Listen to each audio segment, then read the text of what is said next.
Hi guys, it's Morgan, and today I'm going to be talking about episode 9 of season 1 of Scream Queens.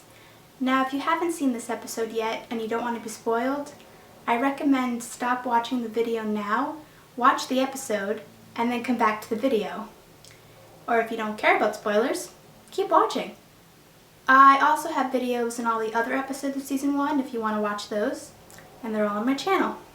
So, here we go. The episode starts with Boone on the phone, and then Chanel number 3 sees him.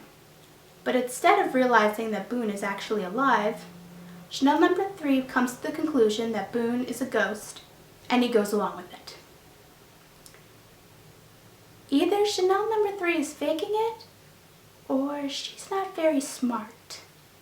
Chanel tells Chanel number 3, Chanel number 5, and Hester / Chanel number 6 that she's going to spend Thanksgiving with Chad and his family.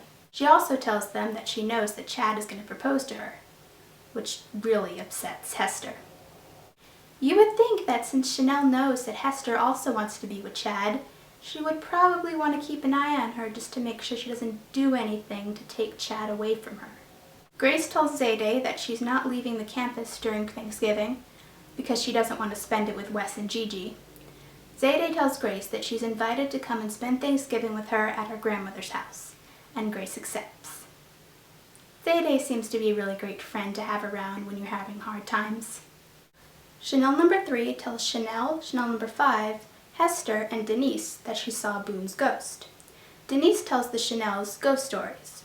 Chanel number 3, and Chanel number 5 don't like the stories, but Hester loves them. I found it really funny how 2 of the ghost stories took place in bathrooms, and that Chanel really had to use the bathroom, but because of the stories, she was scared to go to the bathroom. And I really loved Chanel number 5's line, "Why another story about a bathroom?" Boone goes to visit Chad, who, just like Chanel number 3, believes he's a ghost. Boone tells Chad that he's going to ask Zayday on a date, but Chad tells him that Zayday is dating Earl. Boone tells him not to worry about it. In this scene, it seems like Chad isn't that smart either, just because you'd think you'd be able to tell if your best friend who you thought was dead was actually alive and, not a ghost. You hugged him, Chad. I don't think you can hug a ghost. Denise goes to the bathroom, but then the Red Devil appears. Just when it looks like Denise is going to die, she manages to escape and then tells the Chanels what happened. Denise wants a ghost story to calm her down, so Hester tells one about a meat hook killer. Chanel number 5 decides to leave campus. Zayday and Earl are in Zayday's room and Zayday is packing. They have their first kiss, and then Earl stops it and says he has to go get some things to make the moment perfect. After Earl leaves, Boone shows up and tells Zayday that he's a ghost and that he wants to go out with her. But Zayday tells him that she doesn't believe in ghosts. Then Grace comes in and sees Boone and says that of course Boone would fake his death because then he wouldn't be a suspect. And Zayday notices the mark on Boone's hand from when she stabbed him after Boone kidnapped her. The 2 girls try to get Boone to come with them, but as they're pulling him, he falls out the window. And when they look out the window, he's gone. They then run downstairs to tell Chanel number 3, Hester, and Denise that they saw Boone and he's alive. Chanel number 5 comes and tells everyone that she's leaving. I thought it was really funny when Chanel was like, "Wait, Chanel number 5, don't go!" Oh wait, I don't care. As Chanel number 5 is leaving Kappa House, Earl makes his way back to Kappa House. But before he can get back, the Red Devil appears and stabs him. While Earl is dying, he looks up and the Red Devil takes off his mask, and it's Boone. Then Earl dies. Chanel number 5 is driving away, but as she's driving, someone in a truck behind her is honking their horn. After she pulls over, the driver of the truck tells her that he saw someone in her car that was going to kill her. Chanel number 5 looks in the car, but no one's there. Then all of a sudden, the Red Devil appears behind the truck driver and kills him. Chanel number 5 screams, runs back into her car, and drives away, while the Red Devil watches her leave. Even though this scene happened, I still suspect Chanel number 5. Because this is like one of the number of how many scenes that Chanel number 5 is in a situation with the Red Devil, and he lets her go. The Red Devil could have been Boone, and he might not have wanted Chanel number 5 to leave. Or Chanel number 5 could have known that Boone, or maybe Gigi, was in her car. They could have been driving somewhere. Hester goes to Chad and asks him why he's not taking her to his family's house on Thanksgiving. Chad gives her a long list, which I guess I can kind of agree with. And Hester tells him that she hopes everything works out well for Chanel to be brought to Chad's family's house for Thanksgiving. I thought that scene was kind of funny because Chad was like, yeah, it will, because Thanksgiving is in the future and it's going to happen. And Hester was just like, we'll see. Zayday is sad about Earl, and she thinks that Boone killed him. Hester comes in and tells Chanel that she's pregnant with Chad's kid, so that means she has to go to Thanksgiving with Chad's family. Chanel goes to Chad and asks him if it's true, and Chad tells her that he guesses it is, and that he's probably now going to have to marry Hester.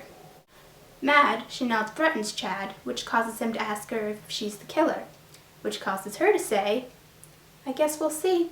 You would think that since Chanel knows Hester doesn't like her, she wouldn't believe anything that Hester says. Chanel tells Chanel number 3 and Chanel number 5 that she needs them. Chanel number 5 tells Chanel that she can't forgive her because of all the mean stuff that Chanel has done to Chanel number 5 in the past. But Chanel number 3 says that all sisters fight, and Chanel tells Chanel number 3 and Chanel number 5 that she wants to kill Hester. The detective tells Grace and Zayday that he thinks the reason that the Red Devil has been so hard to catch is because the killer's a ghost. Yeah, even before this moment I knew the detective wasn't a good detective, but this just definitely proves it. How did he even become a detective? Zayday tells Dean Munch that Earl's blood is on her hands, and Dean Munch tells the detective that she's going to make sure that he is taken off the case and fired. Then Dean Munch tells Grace and Zayday that there were 2 babies, and that one of the Kappa girls took the babies, and that was the last Dean Munch saw of them. Zayday asks how the babies ended up in a mental institution, and Grace asks how they ended up with Gigi. Boone and the other Red Devil are waiting for Gigi.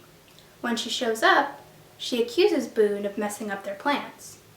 Boone tells Gigi that he's followed all of her rules, including pretending to be gay, and that now he and the other Red Devil are going to kill her.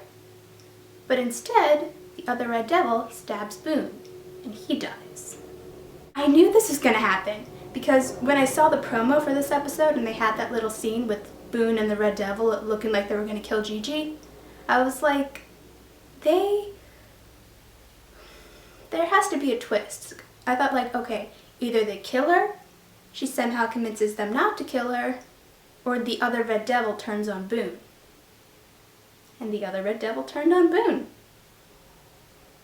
So basically, he got killed by his sister. Chanel number 3, and Chanel number 5 trick Hester into eating sushi, cheese, and drinking champagne, which of course are things that you probably shouldn't be having if you're pregnant. Hester tells them they figured her out and she's not pregnant, but Chad still thinks she is, so she's still going to his family's house for Thanksgiving, and then she walks away. Chanel chases after her and tells Hester she's sorry.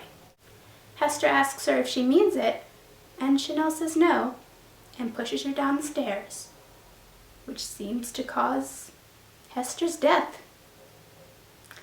And then Chanel tells Chanel number 3 and Chanel number 5 to put Hester in the meat locker. Thanks for watching, guys. Hard to believe that season 1 is almost over. I don't think season 2 has officially been picked up yet, but I know Ryan Murphy has a plan for season 2 and he pitched it to Fox. So, hopefully